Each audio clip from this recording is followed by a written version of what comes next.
Rockstar, c'est un bien grand mot. En tout cas, j'ai raté mon bac, j'ai passé mon bac en candidat libre, j'ai fait une licence en 1 an, donc j'ai fait ces études un peu en mode accéléré et que j'ai pu faire mon master. Être entrepreneur, c'est complètement rock. J'ai travaillé pour un acteur de l'investissement. C'est d'ailleurs comme ça, par la suite, que j'ai rencontré mon associé. Donc j'ai ouvert un bureau à Moscou, j'ai ouvert un bureau à Londres, mais j'avais envie de passer de l'autre côté de la barrière. Alors Soifund, c'est la plateforme pionnière et leader du co-investissement dans l'innovation. On va recevoir environ 2000 dossiers de manière naturelle et nous, les équipes de Soifund, vont aller chercher, sourcer environ 2000 dossiers de plus. C'est ouvert à toute personne majeure. L'objectif, ça a été de démocratiser l'investissement au capital de jeunes sociétés innovantes. Que généralement, le ticket d'entrée sur la plateforme, c'est entre 500 et 1000 euros. Les petits ruisseaux font des grandes rivières. Investir dans une start-up, c'est hyper risqué. Le but, quand on est entrepreneur, c'est qu'on essaye quand même de sortir des sentiers battus. Dans toute crise, il y a des opportunités. Il y a plein d'entrepreneurs qui vont sortir leur épingle du jeu. C'est souvent dans ces phases et ces cycles de crise qu'on a les plus belles boîtes.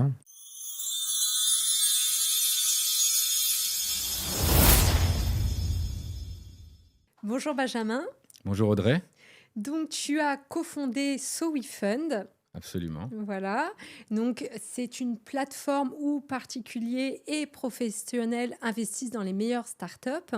Il y a déjà eu plus de 120 millions de fonds qui ont été levés et plus de 160 000 membres. Mais avant ça, tu étais en passe de devenir une rockstar.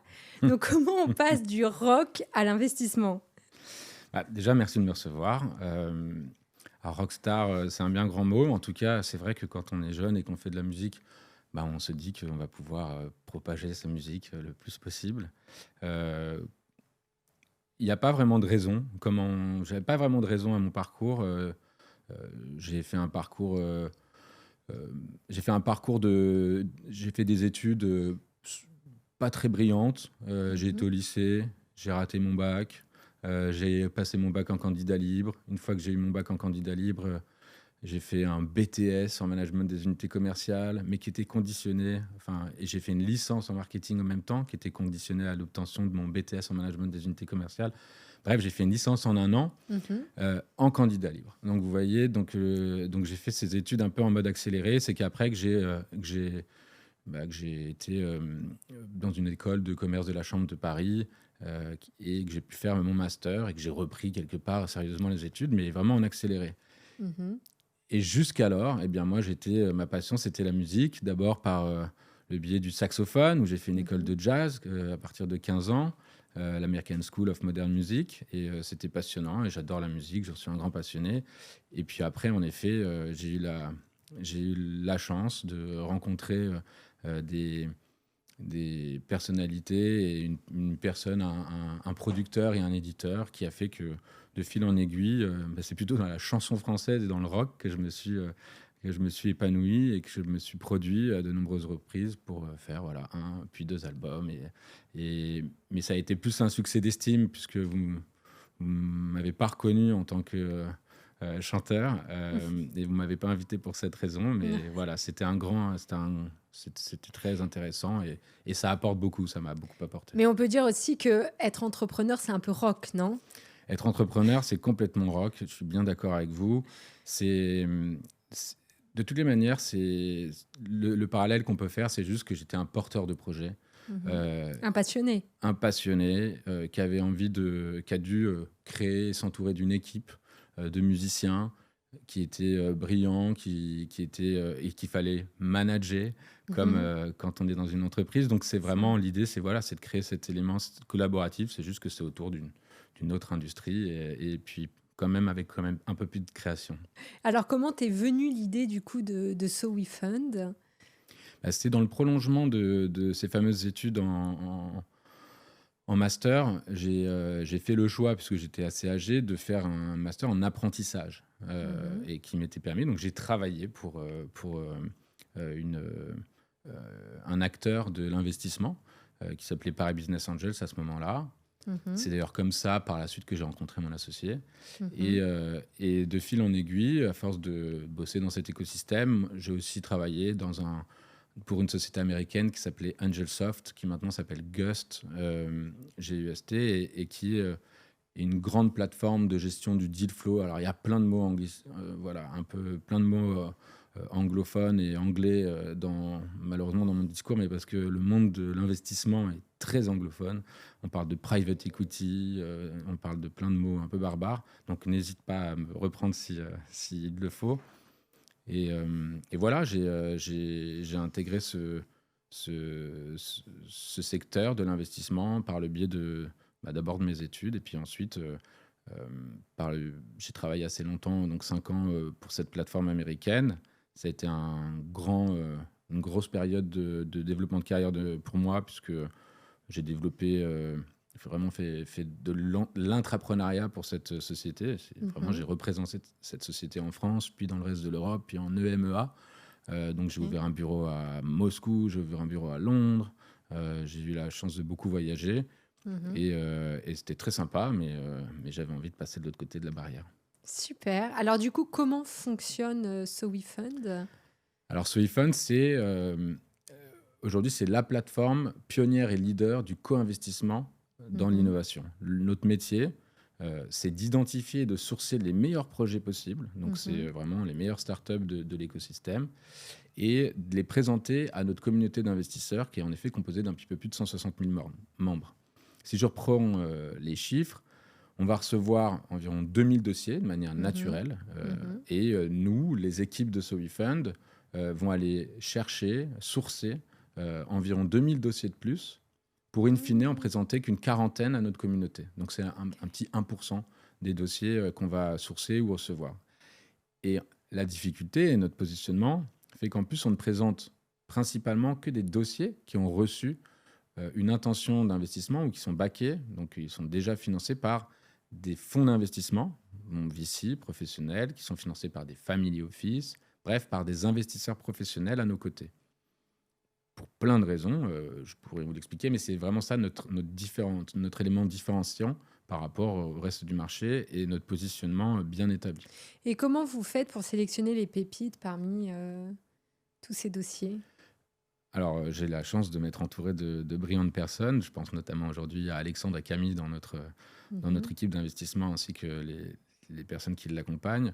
Mais grosso modo, on a deux éléments qui sont importants à prendre en compte. C'est qu'on va évidemment analyser le potentiel de croissance, la scalabilité, c'est-à-dire le potentiel de croissance sans avoir besoin, pour chaque étape de développement, de devoir embaucher massivement des personnes. C'est qu'une fois qu'on a atteint un certain palier, eh bien, on va pouvoir générer beaucoup plus de croissance, etc. Donc c'est important, parce que ça va permettre justement des retours sur investissement plus importants.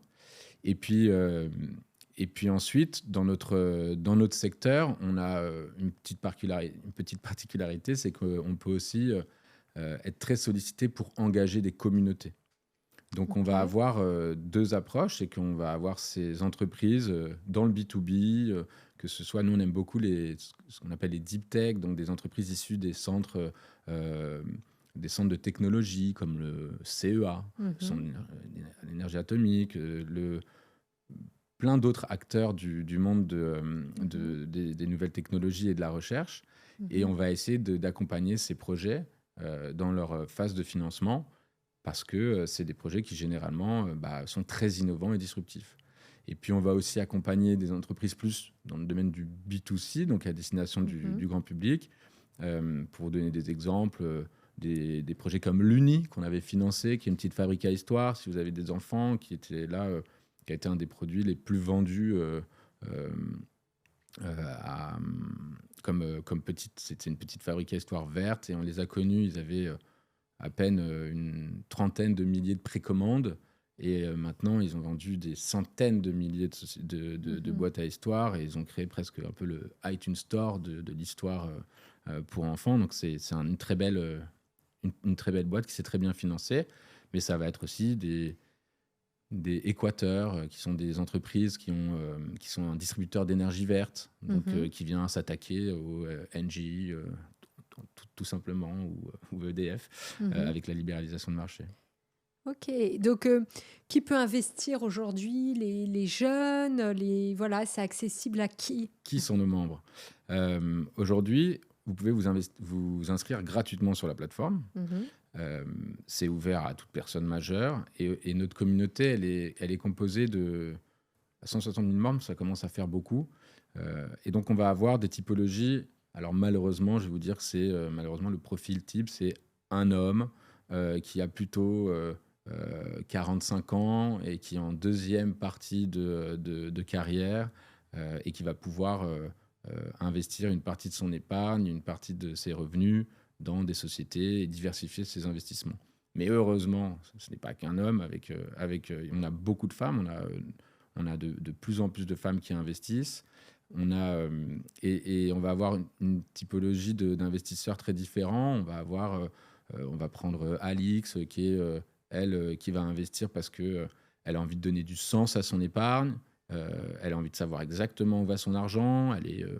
consultante, par exemple, dans un cabinet Mhm. de conseil ou autre. Et ça va être un peu un de ses profils. Mais on va aussi avoir Roger qui est là pour faire de la défisque et profiter d'avantages fiscaux importants pour pouvoir investir et encore une fois leur argent. Mais on a plein d'autres profils. euh, des entrepreneurs qui ont envie de réinvestir une partie de produits de cession. Donc on a beaucoup de profils d'investisseurs. Et d'ailleurs, à partir de quel montant un particulier peut-il investir, hein? Alors ça dépend de la typologie des projets chez Mhm. nous, mais on a pu le faire à partir de 100-150 euros sur des projets très Mhm. B2C. Mhm. On va dire que généralement, le ticket d'entrée sur la plateforme, c'est entre 500 et 1000 euros. Voilà, Est-ce qu'il y en a voilà, qui investissent petit et qui, au fur et à mesure, augmente. augmentent? On en a qui ont investi petit parce qu'ils voulaient tester. Mhm. C'était pas une question de financement pour eux. Et on en a qui se sont aussi un peu pris au jeu, qui ont décidé d'allouer une partie plus importante de leurs investissements là-dessus. Et c'est bien justement d'avoir un ticket bas parce que du coup, ça laisse entrer peut-être plus de personnes qui se disent on va essayer, voir et ensuite. Ouais, c'est vraiment l'intérêt. Pardon, c'est vraiment l'intérêt de l'investissement participatif. Dans Mhm. l'investissement participatif, il y a quand même vraiment ce côté participatif où on a vraiment l'objectif, ça a été de démocratiser l'investissement Mhm. au capital de jeunes sociétés innovantes, ce qui était autrefois réservé qu'à des personnes qui pouvaient mettre des Oui. tickets de 10, 20, 30 000 euros. C'est une des raisons pour lesquelles moi j'avais créé avec Georges la plateforme. C'est que on a travaillé dans cet écosystème et on a rencontré plein d'entrepreneurs brillants, euh, pour certains très successful maintenant, qui nous ont proposé, enfin dans lesquels on avait envie d'investir et on pouvait pas. Mhm. On n'avait pas 20, 30 000 euros à mettre à cet âge-là et à ce stade de développement de carrière. Donc maintenant, c'est possible. Et les petits ruisseaux font des grandes rivières. C'est ça. Et tu as une belle success story à nous partager? J'en ai plein. Euh, c'est ce qui est intéressant avec ce modèle, c'est qu'il faut rappeler, nous, Solifone, on a dépassé maintenant les 10 ans, donc on n'est plus Mhm. une toute petite start-up. Euh, Ça a été un modèle qui a été établi et qui a pris du temps à être un modèle viable et à gagner de l'argent et à être une société un peu établie. Et donc le modèle, très important pour nous, c'est bien de faire investir les Français, mais c'est mieux si on leur rend l'argent Oui. et avec un produit et avec un multiple. Donc ça, il faut le rappeler, je le rappelle encore, investir dans une startup, c'est hyper risqué. Il n'y a pas grand-chose de plus risqué à part tous les trucs qui Mhm. finissent en coin. Mais c'est hyper risqué. Et du coup, on peut perdre tout ou partie de son investissement, tout parce que la société peut se retrouver en redressement judiciaire et en faillite assez rapidement, Mhm. partiellement parce qu'on peut aussi sortir de cet investissement, mais avec une moins-value, c'est-à-dire une valorisation inférieure à celle à laquelle Mhm. on a investi. Et donc, eh bien, une fois que j'ai rappelé ça, on a des sociétés chez Soifund qui sont évidemment, malheureusement, sorties les pieds devant, mais on a beaucoup de belles boîtes qui ont fait des multiples, comme Axioma, qui est une très belle agritech, qui est il a développé des biostimulants qui permettent de limiter les intrants chimiques, si vous voulez, dans nos champs. Mhm. Donc c'est hyper important. Et ça s'est très bien développé. On a déjà fait Mhm. une sortie. On est encore dedans, mais on a fait une sortie partielle de 5 fois Ah oui. l'investissement. On a eu des boîtes très récemment comme Extra Cadabra, qui est une société de services qui fait grossièrement du placement de, de, de personnes auprès des CHU et des restaurateurs pour trouver des serveurs, des cuisiniers Mhm. et autres profils de la restauration. Mhm. Et ça a très bien fonctionné. Et ça fait partie des boîtes qui ont très très bien fonctionné à la sortie du Covid, par exemple, et là qui sont sortis il n'y a pas très longtemps avec un beau multiple également. Équateur, on l'a fait, j'en ai parlé en partie. On est sorti de Testamento, qui faisait du testament en ligne. Enfin voilà, il y a plein d'univers différents et de sorties un peu différentes. Et puis on est sorti récemment d'une fintech qui s'appelle Mon Petit Placement, qui avait fait pas mal de Mhm. bruit, puisqu'on avait levé Oui. 4 millions d'euros auprès de cette Mhm. entreprise, qui a été rachetée moins d'un an après. Ouais, c'est une belle success story. Celle-là, c'est une belle success story. Et c'est en tout cas la preuve aussi que l'investissement participatif fait sens, puisque Oui. on avait pour objectif, avec Thomas Perret, qui est le fondateur de Mon Petit Placement, à la base, de lever 1,5 million. C'était Mhm. ça notre Oui. objectif. Et on a levé 4,2 millions, dont au moins 2 millions, 2,5 millions auprès de sa communauté ultra engagée. Mhm. C'est le fait d'avoir C'est important, ça, d'avoir une. c'est le fait d'avoir autant engagé sa Oui. communauté qui a fait C'est une force énorme. qu'il a démontré que sa communauté est vraiment une communauté engagée, et ce qui Mhm. a fait que ces acquéreurs d'aujourd'hui se sont dit il faudrait peut-être s'activer un petit peu, ne pas laisser passer l'opportunité. Là, il y a une vraie traction. Euh, Allons-y. Oui. Et c'est ça qui a, selon moi en tout cas, évidemment, c'est pas grâce à ce iPhone, c'est grâce aux équipes de Mon Petit Placement et son fondateur, mais on a vraiment participé à cet élan, à ce FOMO vis-à-vis de l'acquéreur. Ouais, c'est des belles. Ça fait plaisir, là. C'est Ça fait plaisir, et puis ça démontre le modèle, encore une fois, que l'investissement participatif, en tout cas au travers d'un acteur comme SoWeFund, c'est pas la dernière roue du carrosse. On fait vraiment des investissements qui sont très sérieux aux côtés de professionnels de l'investissement. C'est vraiment notre combat de tous les jours par rapport à ce qui peut se faire sur le reste de la place Bien parfois. sûr. Et il y a des avantages fiscaux pour les investisseurs? Pour combien de temps, je ne sais pas encore. Mais en effet, il y en a plusieurs. Il y a ce qu'on appelle l'IR-PME, Mhm. qui permet en fait à tout investisseur particulier de pouvoir bénéficier entre 18 et 25% d'avantages fiscaux sur son impôt sur le revenu. Mais plus récemment, grâce au dispositif de Paul Midi, qui est un député de Paris-Saclay, il a mis en place, et ça a été voté, le dispositif Midi, qui depuis le 1er janvier 2024 permet aux Français d'investir dans une entreprise jeune, innovante, et si les Français investissent dans cette entreprise, de pouvoir profiter d'avantages fiscaux de 30 à 50%. Mhm. La différence se fait juste au niveau de la recherche et développement. Donc, il faut que l'entreprise, les critères d'éligibilité, c'est qu'elle ait moins de 8 ans ou moins de 11 ans dans certains cas, qu'elle ait moins de 250 salariés, que les fondateurs aient un petit peu plus de 50% du capital. Mhm. Mais c'est surtout qu'elle ait employé au moins 20% de sa charge et de ses investissements en recherche et développement. Ce qui est Ok. beaucoup. Et ce qui a Ouais. d'ailleurs un petit peu changé ces derniers temps. Avant, c'était 15, maintenant, c'est passé à 20. Et là, vous êtes JEI standard. Et si vous voulez être JEI R, donc de rupture, qui permet d'avoir 50% d'avantage fiscal, alors là, il faut carrément avoir 30% de R&D. Ok. Donc, c'est donné plutôt à ces entreprises, je vous présentais tout à l'heure, sur le fait qu'elles soient des deep tech, qui sortent de centres de Oui. recherche, qui sont qui ont vraiment beaucoup C'est un peu une d'avantages niche. technologiques. Oui et non. C'est finalement dans l'innovation, qui est quand même ce que nous on finance, ça représente beaucoup de dossiers. Mhm. Enfin, ça peut représenter pas mal de dossiers, mais maintenant, en effet, si vous allez sur la plateforme aujourd'hui sur SoWeFund, vous allez peut-être trouver 2-3 JEI ou JEIR, mais vous allez aussi trouver 3-4 autres sociétés qui vont pas vous permettre d'avoir cet Ouais. avantage, qui n'ont pas ce statut, parce que quand on est une fintech, on peut pas avoir d'avantages fiscaux, donc on a des fintechs aujourd'hui à financer. Ça dépend de votre statut. Donc, du coup, la fiscalité française, c'est plutôt un atout ou un frein? Ça dépend Ouais. le point de vue. Mhm. Aujourd'hui, le fait qu'il y ait ces avantages fiscaux, c'est un vrai atout, c'est Mhm. important. Il ne faut pas oublier pourquoi outre-Manche, ça s'est autant développé. C'est parce qu'il y avait énormément d'avantages fiscaux et de tax incentives, comme on l'appelle, chez nos amis anglais, et pareil aux États-Unis. Donc, il faut savoir qu'il y a beaucoup d'avantages à investir dans une entreprise. Et donc, c'est pour essayer de suivre un peu cet élan, parce qu'ils investissent quand même 10 fois plus que nous. On est très, très loin du Ah compte. ouais. Et mais oui, c'est énorme en fait la différence. Elle est très, très importante. Ouais. On le voit encore, nous, nos plus grosses plateformes d'investissement, tout confondu, je sais pas, on va peut-être faire quelques centaines de millions d'euros, quand outre-Manche, ils ont levé plus du milliard depuis que ça existe. Donc, Et non, comment on est, tu l'expliques?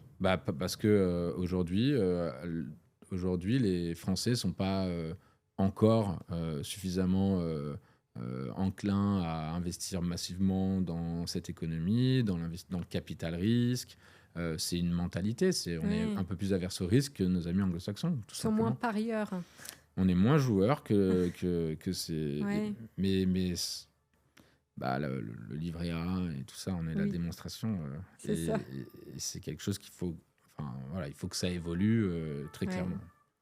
Et tu aurais justement un conseil à donner à un entrepreneur qui prépare sa levée de fonds chez SoWeFun?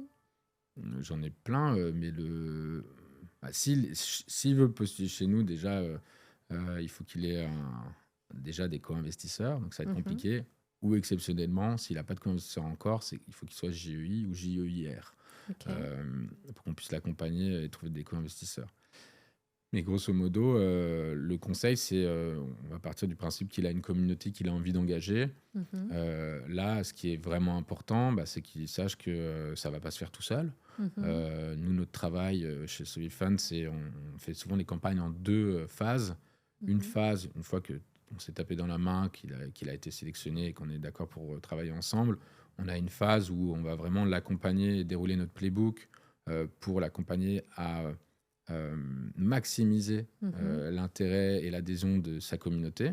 Mhm. Et après, on a une deuxième partie qui est qu'on va se concentrer plutôt sur la communauté Mhm. de SoWeFund, qu'on va travailler et qu'on va essayer de motiver ou d'intéresser à investir.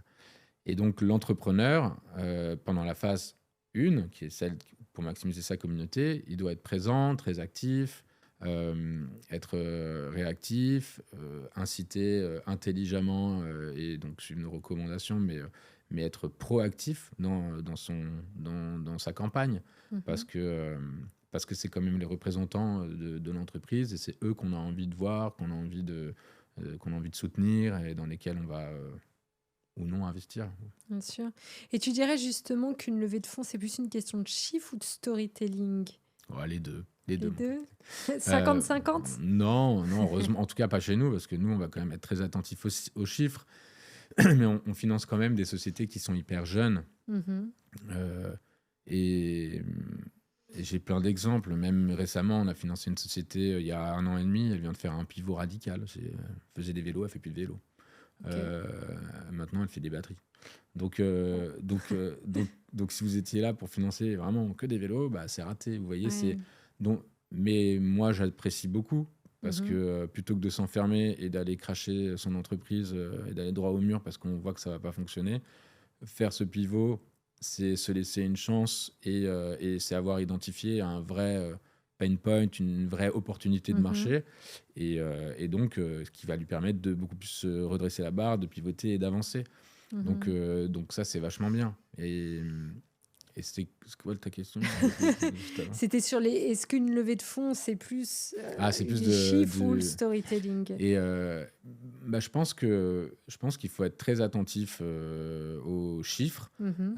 Après, c'est aussi très important d'avoir en face de vous des entrepreneurs Qui raconte une qui histoire? racontent une histoire et qui savent transmettre cette histoire et savent partager le besoin et les raisons pour lesquelles ils entreprennent et pour lesquelles ils font ça.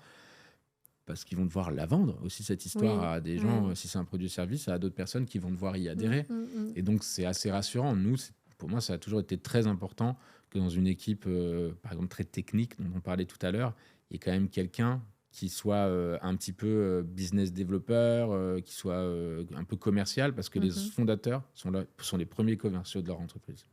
Je fais vraiment partie de ceux qui pensent, en effet, le premier million de chiffre d'affaires, de toute façon, il est fait par le fondateur. Ah ouais. Ouais, ouais. Donc, Donc, oui, c'est important qu'il sache vendre. oui. Maintenant, c'est Et pas qu'il y de a un fond. l'intox. Ah bah oui, il faut un fond. Voilà. Voilà. Si c'est juste une good story, on sera plus très loin de l'arnaque, là. Oui. Mais c'est très important d'avoir Oui, ces profils et d'être pas que tech. De toute façon, aujourd'hui, on le voit, il faut embarquer les gens, c'est ça. c'est essentiel. Bah, on voit l'émission sur M6 avec Oui. les investisseurs où les gens viennent raconter.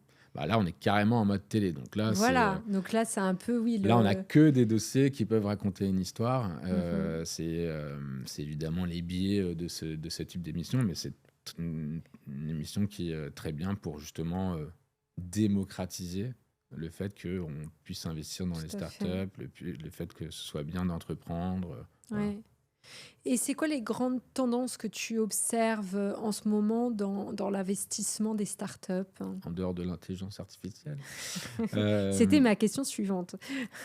non, bah aujourd'hui, en tout cas, sur notre échantillon, nous, les investisseurs continuent d'investir et de financer principalement chez nous, chez Sovifund, des dossiers qui sont issus de l'environnement et de l'agritech, vraiment tout ce qui va toucher au développement durable. Ça continue d'être très prisé.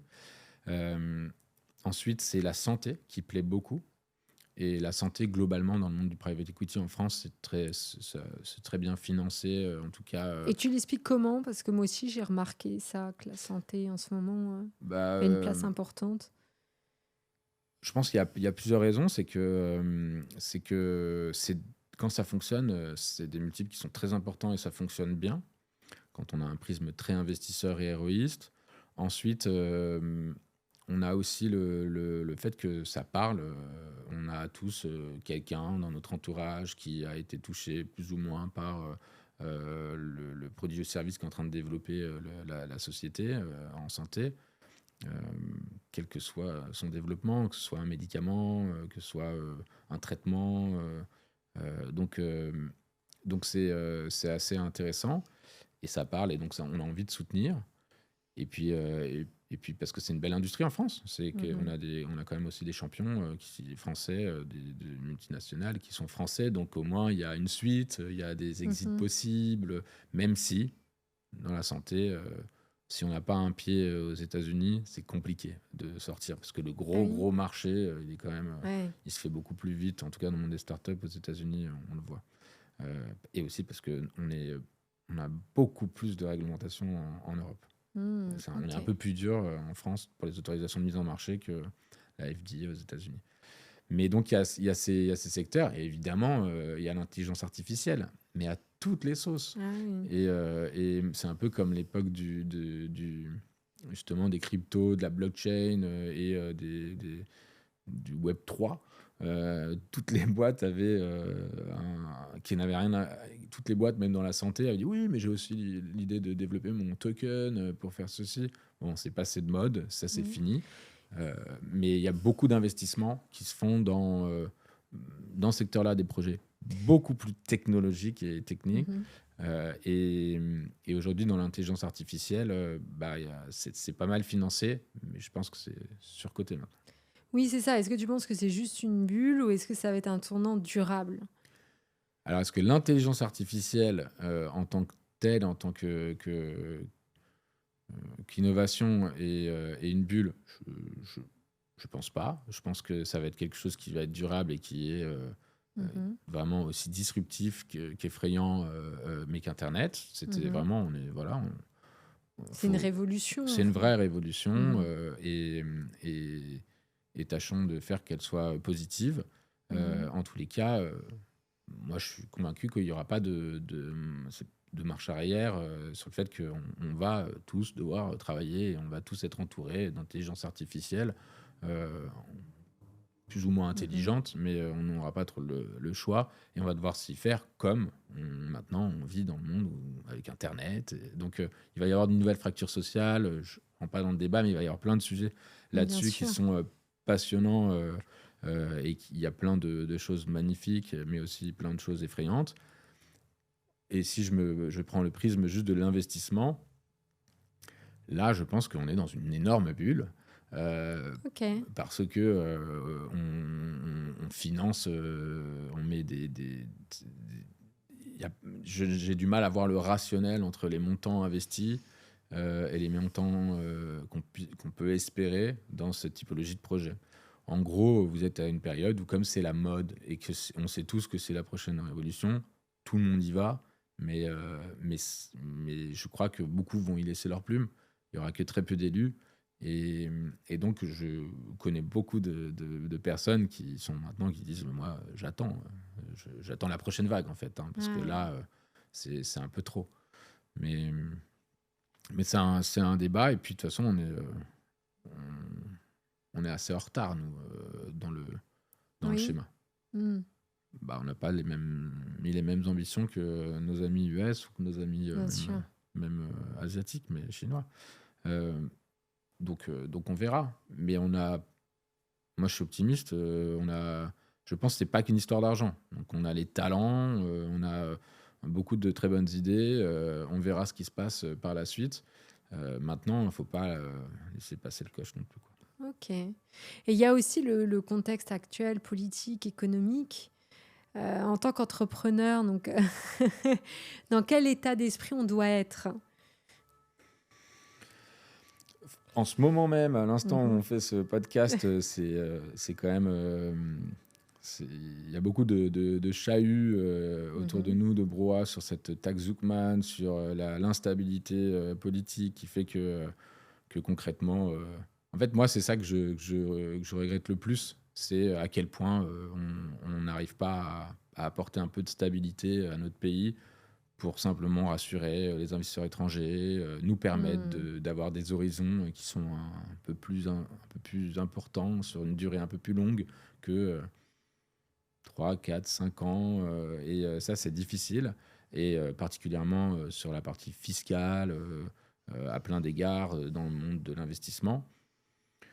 Maintenant, entreprendre, c'est aussi savoir réagir dans toute crise. Il y a des opportunités. Il y a plein d'entrepreneurs Mhm. qui vont sortir leur épingle du jeu. Il faut pas rester sur ses acquis.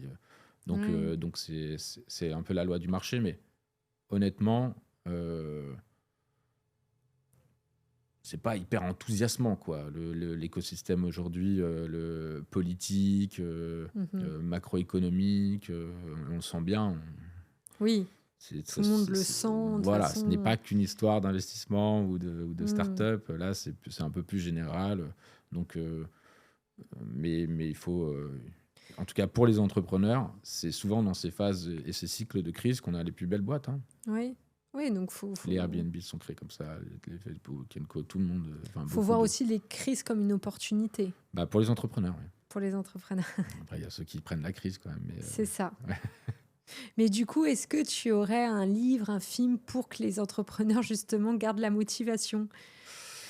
Euh, Alors, la motivation ou vraiment dédiée à l'entrepreneuriat, moi je lis pas trop ces livres dédiés à l'entrepreneuriat, les Mhm. Peter Thiel, 01, tout ça, mais je pense que c'est très bien pour se cultiver. Je recommande d'ailleurs beaucoup plus les podcasts comme ce que tu fais, comme d'ailleurs un podcast aussi que j'anime dans le monde de l'investissement qui s'appelle Entretien avec un VC. Mhm.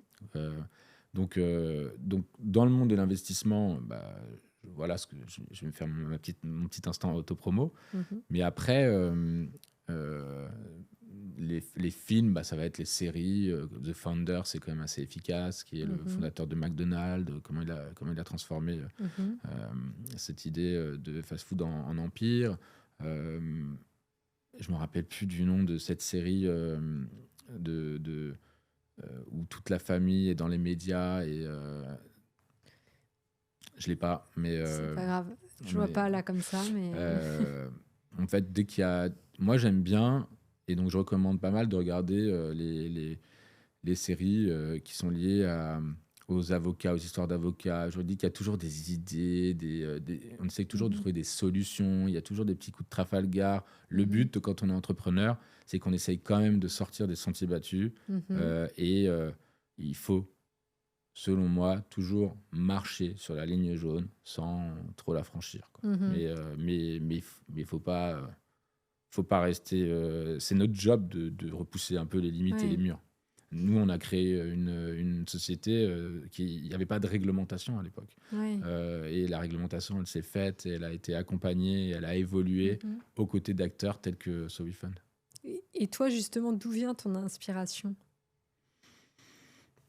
Mon inspiration, bah, en tout cas, mon havre de paix, c'est ma famille, Mhm. mon épouse et mon fils, et la musique. Je continue de Mhm. jouer de la musique, mais pour moi, en tant que passion, plus en tant que projet professionnel. Donc, je vais retrouver ça là-dedans. Un petit peu de sport, c'est essentiel pour éviter d'arriver et d'avoir envie de secouer la terre entière. Non, c'est vraiment important pour les entrepreneurs, je pense, de, de réussir à trouver son équilibre Mhm. pour pouvoir manager correctement et de manière engagée. Moi, le plus important dans une entreprise, c'est ceux qui vous entourent, hein. Ouais. Donc là, euh, c'est dans ces périodes de crise, justement, il faut réussir à tenir des personnes qui sont engagées, qui croient dans le projet, et Mhm. vous devez souvent montrer l'exemple. Et du coup, quels sont les projets pour les prochains mois? Est-ce que tu peux nous teaser Les projets qui pour vont ce être à WeFund? investissement, ouais. Bah, oui, on va bientôt va arriver un beau dossier dans le monde justement de l'énergie qui s'appelle Sonologie, qui vous permet de, de mettre des panneaux solaires chez vous, et donc Mhm. d'avoir une autonomie énergétique de plus en plus importante et qui fonctionne très bien. On va faire notre première campagne d'obligation convertible. Donc, c'est quoi une obligation? C'est plus lié à du prêt. C'est juste que si jamais il y a des événements qui le permettent, on la convertira en action. Mais Ok. grosso modo, on va se lancer un peu dans le prêt. Et pour ça, on va accompagner une entreprise qui s'appelle Bonalois, qui sont des restaurateurs qui avaient créé Orgueil, euh, des restaurants qui fonctionnent très bien. Il va y avoir une très très grosse communication. Et là, ils ont lancé le premier buffet à volonté Ok. parisien de nourriture vraiment top niveau gastronomique. Donc ça va faire pas mal de bruit, je pense, parce qu'il y a beaucoup de relais d'influence qui l'accompagnent là-dessus. Donc ça va être sympa. Et on a beaucoup de dossiers aujourd'hui en JEI, JEIR. Mhm. Pourquoi? Bah parce que c'est la période fiscale. Malheureusement, on a aussi ces histoires de saison. Ah. Je dis malheureusement parce que je préfère que ce soit toute l'année plus poussé, mais on a des très beaux dossiers aujourd'hui qui vont permettre cet avantage fiscal dont on parlait tout à l'heure, de 30 à Ok. 50% sur la plateforme, qui fonctionne très bien.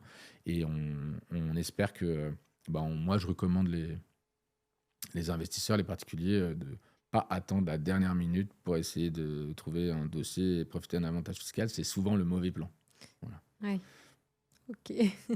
Et pour terminer ce podcast, quel est ton rêve pour So We Fun dans 10 ans?